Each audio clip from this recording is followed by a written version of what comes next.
So last class, our last session, what we saw, we have learned about the nutrition in human beings. How was the alimentary canal, how the different parts of the alimentary canal is helping for the taking the nutrition, digestion, and also taking the assimilation process, how it is taking place in the small intestine. Now we are going to see this first part of the alimentary canal is having teeth, isn't it? So what happens to the teeth if you are not taking proper care for it? Dental caries or the infection or the inflammation of the gums can take place if you are not take care of teeth. So what happens? Tooth decay takes place because of the gradual softening of enamel and dentine. As a same structure of the teeth, it is having single. This is a molar tooth. So what is structure? Enamel, dentine, then pulp, and in between the root canal. This is the hardest part in the whole body is the enamel. So that also going to be dissolved by the activity of bacteria. What happens when we take food? So some of the food particles are sticky and they stick to our teeth. Then these bacteria which are present in our mouth starts reacting over that or acting upon the sugar substances and they release certain acids. These acids slowly damages, demineralizes the complete coating of the teeth. Say about the dentine or the enamel. Then slowly gets softening of that. Then damages to the teeth. Then microorganisms slowly get invited into the pulp.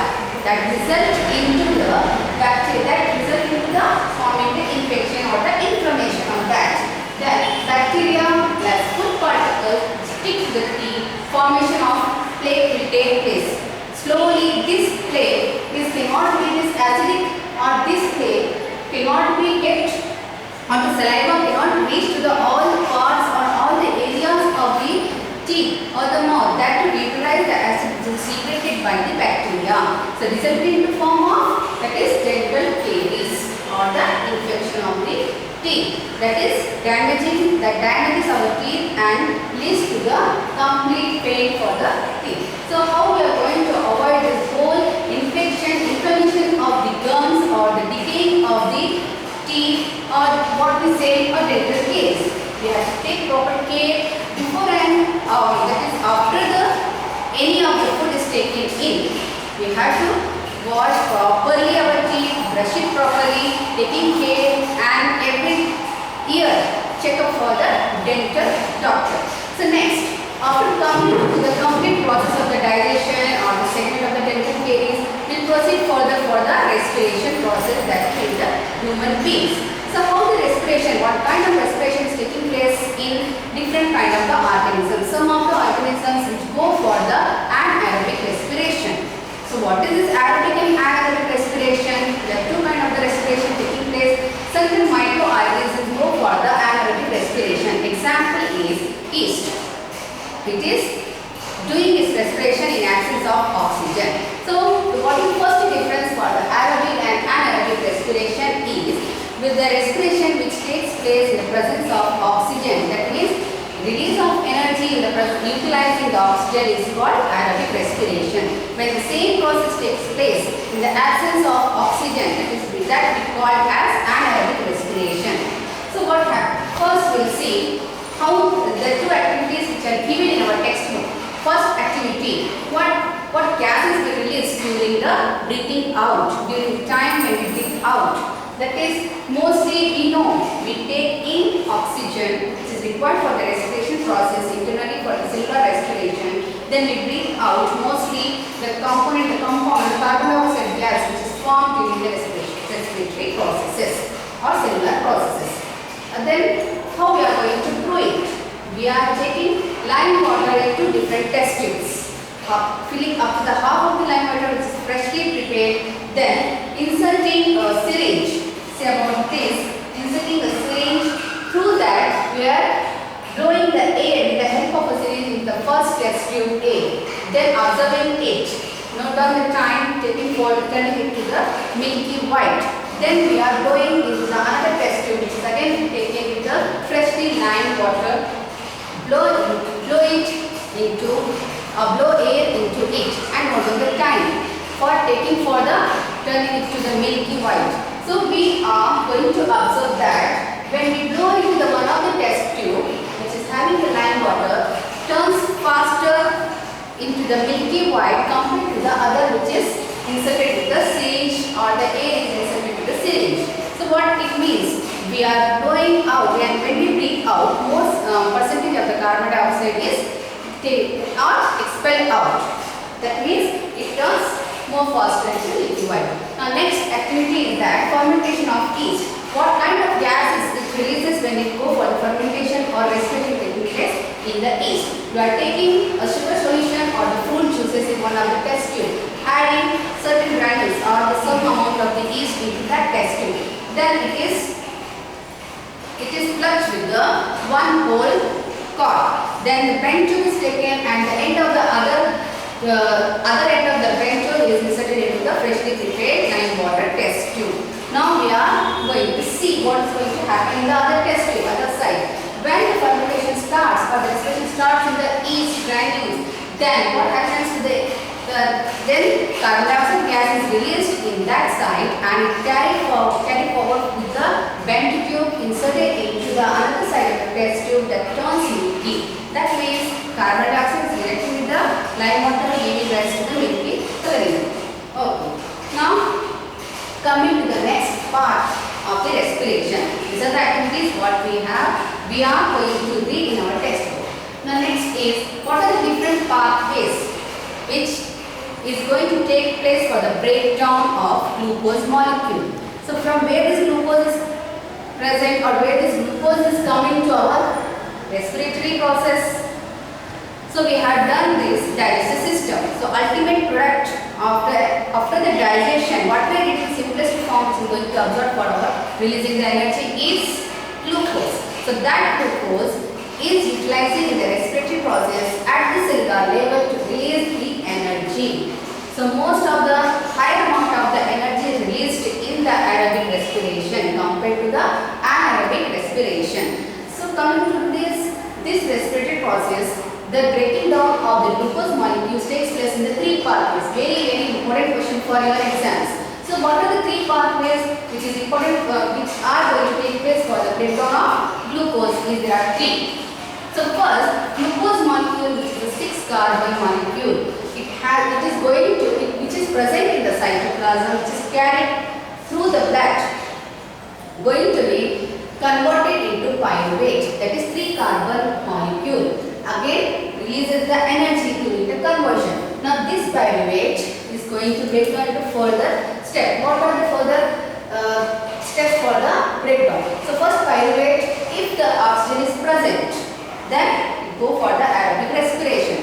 So what happens when oxygen is present? So that the next step is going to first up to the pyruvate formation takes place in the cytoplasm. Next is going to take place in the mitochondria, which is one of the organelle of the cell.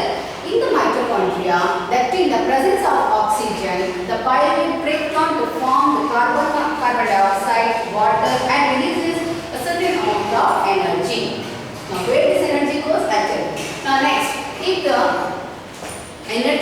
oxygen is not sufficient to break down of the pyruvate, then what happened? In the presence of insufficient of the oxygen that takes place in the muscle cells, when the activity is faster for the body, this lactic acid formation takes place. Again, it is the same 3-carbon molecule. So then again with the lactic acid formation, energy is released. Now coming to the anaerobic respiration, that means absence of oxygen. When the respiration taking place in the absence of oxygen, say our example is yeast, then what happens? What is the formation? Ethanol, that is also a 2-carbon molecule along with the carbon dioxide and energy. But the energy will compare with in the absence of the oxygen, with the presence of the oxygen, so more in the aerobic respiration will be released. What happens? The lactic acid when it forms. When the body is running or faster movement is taking place for the limbs, in the limbs of the human beings or any of the animal, most of we take the example for the human beings muscle cells. Lactic acid formation leads to the muscle cramps, stiffening of the muscles. Because because of the lactic acid get deposited into muscle cells. So this leads to the pain and swelling. Okay. So if it is if the oxygen is not sufficient. Now coming to the next, what are the energies are released here in this process during the breakdown of glucose molecule? Where it goes? This energy is help for the synthesis of ATP. ATP is like fuel for our body. This ATP is utilized for different activities of the cell or different activities of our body, like contraction of muscles, relaxation of the muscles, or we can say the protein synthesis that takes place in the cell, or conduction of nerve impulses. So these are so many other activities also there, or any of the activity of the body require the energy which is utilized in the form of ATP that is generated through the breakdown of glucose. Now next is, when coming to the plants, about the respiration of the plants. During the daytime, when the plants are doing the photosynthesis, what will be the process? What are the exchange of the gases? During the photosynthesis, plants take up carbon dioxide and releases oxygen.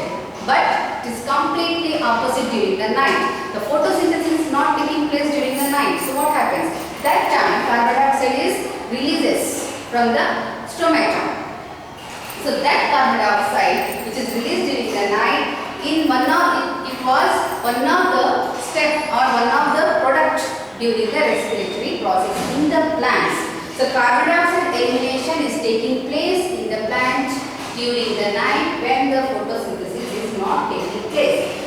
Now next segment is, why the breathing rate is more faster in the aquatic animals when compared to the terrestrial animals. There is a reason. Why? Because the oxygen percentage of the oxygen dissolved in the water is very low. So to reach their requirement for the oxygen, they have to breathe fast.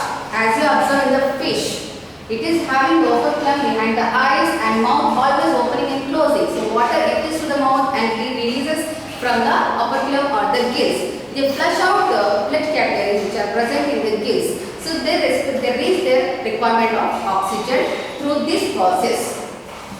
But when come to the terrestrial animal, it is freely available oxygen in a plenty amount that they can respire easily, not faster as aquatic animals.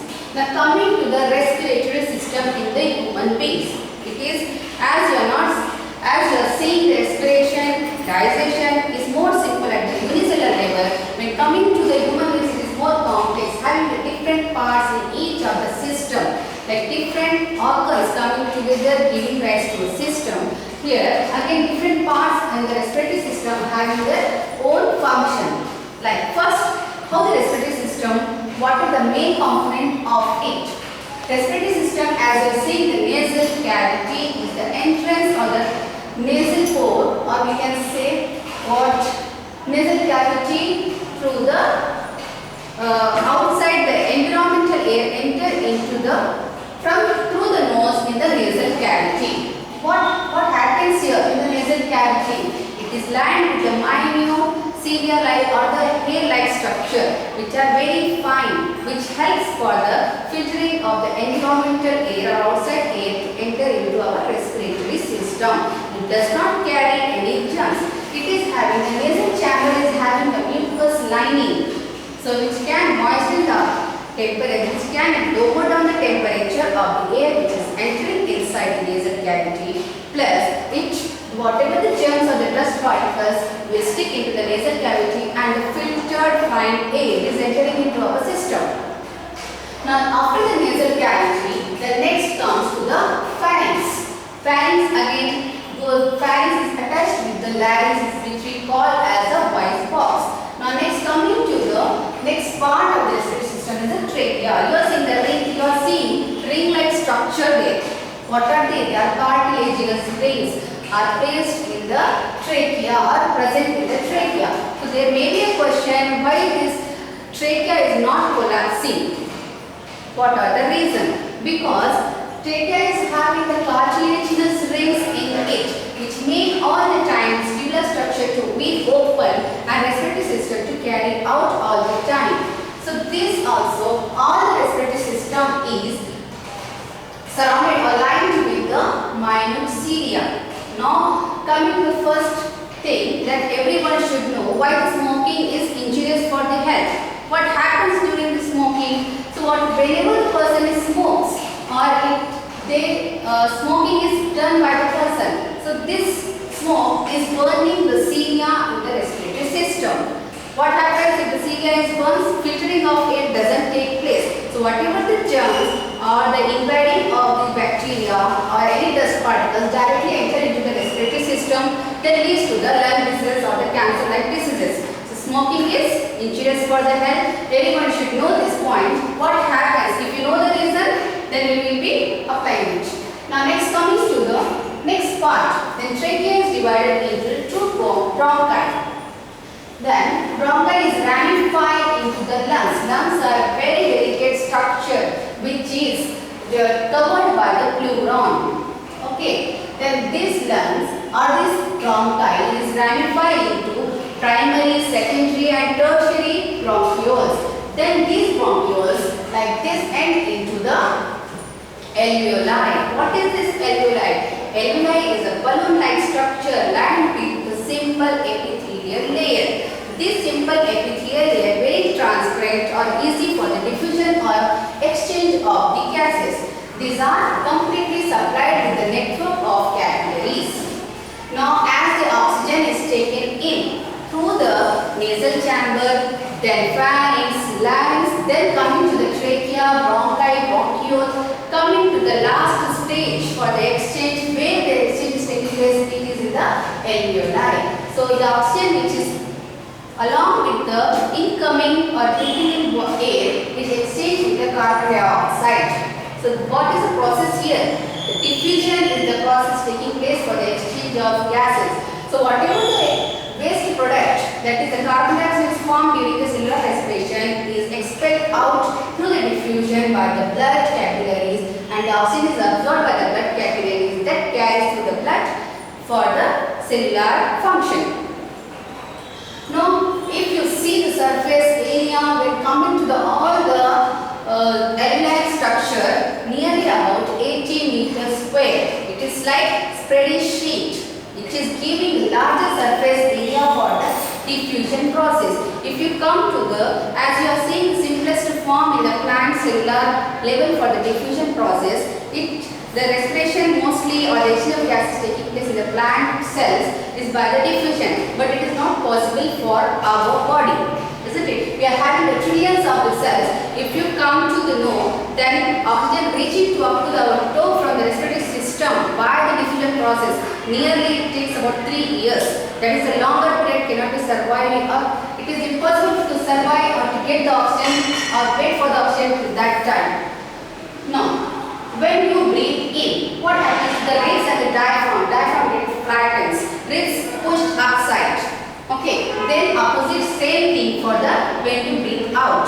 So during the breathing in and breathing out, the exchange of gases taking place is certain with that all the alveoli is not going to be emptied when you breathe out. Certain amount of the air will be remain inside the alveolar sac. What happens to this? What this air is called? This is called residual air or residual volume of the air. Why it is required? I am saying diffusion is a very slow process. It doesn't take so fast as breathing, breathe out. So to get the exchange of gases, we have to keep the air for certain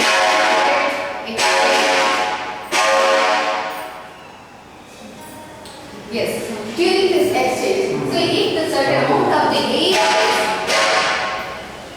is left in the alveolar sac, then slowly the exchange of gases will take place. Then again next step of breathe in air will come. So this is the respiratory system.